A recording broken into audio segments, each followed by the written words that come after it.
Well, let me start by saying if you've ever written a check or hosted a house party or casted a vote for someone running for office who said one thing during the election and another thing after they got elected, aren't you happy that Assemblywoman Teresa Saywood, who is profiled in our video, is here with us this evening? She represents the best of New York.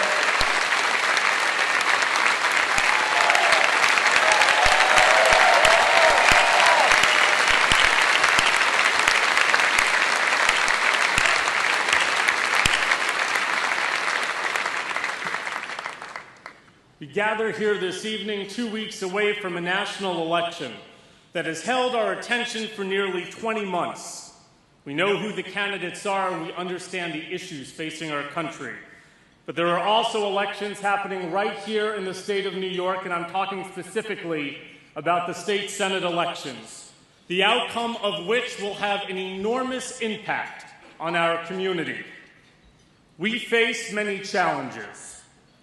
Tonight, 40% of all the homeless teenagers on the streets of New York identify as LGBT because we've encouraged kids to come out at an earlier and earlier age, and we have done literally next to nothing as a city and as a state to protect those kids when they're kicked out of their homes.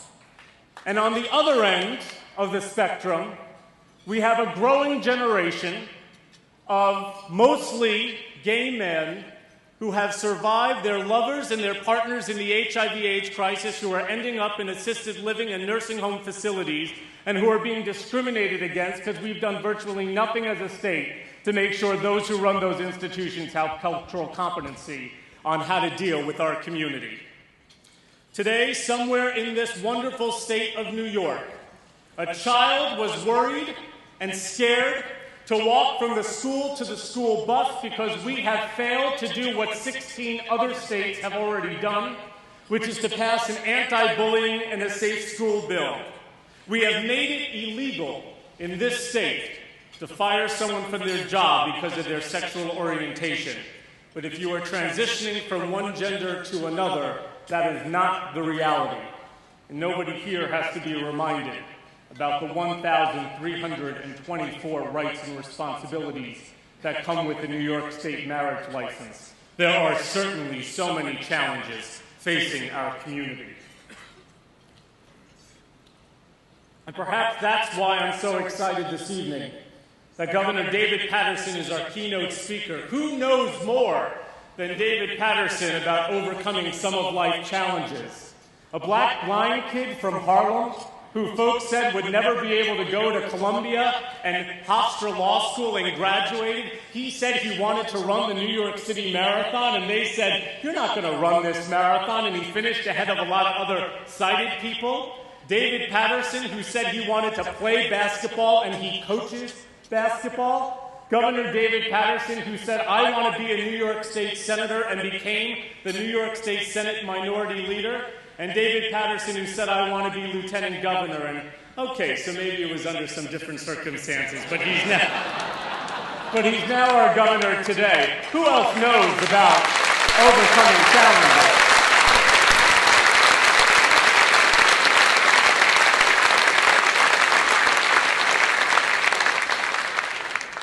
And just think about it for a moment. Isn't that also the story of our own community?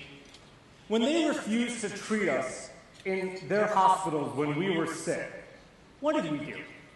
We created premier institutions like the Gay Men's Health Crisis to take care of ourselves.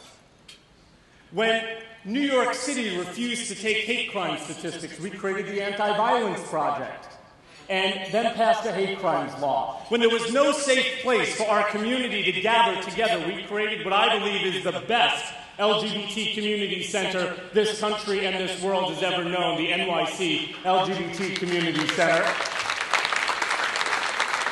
And while it took us 31 years, many people said to us, New York State will never get to a place where they'll tell a landlord or a boss that they can't kick someone out of their home or deny them credit, kick someone out of their home or fire them from their job because of their sexual orientation. And I think the 31 years speaks more about our tenacity than anything else, but we eventually passed SONDA. And then in January of 2007, when we arrived in Albany with 35 votes for a marriage bill when you needed 76, we ended up with 85 votes, more than the 76 we needed. But on the day of the vote, legislators who had been in that Capitol for 5, 10, 15, and 20 years pulled me aside as though it were a coaching moment, a teaching moment, and said, "Alan, you don't understand. They'll never pass a gay marriage bill in the New York State Assembly." And we didn't listen to them, and it got passed. And then when we showed up again in January 2008, those same legislators, in all sincerity, said, "I hope you're only here to say thank you. Because you only get one big ticket item every legislative session. And we're not going to pass a transgender civil rights bill in the New York State Assembly after we just passed the marriage bill." And we looked at them as a community and said, "Where's the rule book? Where's the playbook that said you only get one thing every 2 years?" We didn't listen to them, and we got a gender bill passed this year with more votes than the marriage bill.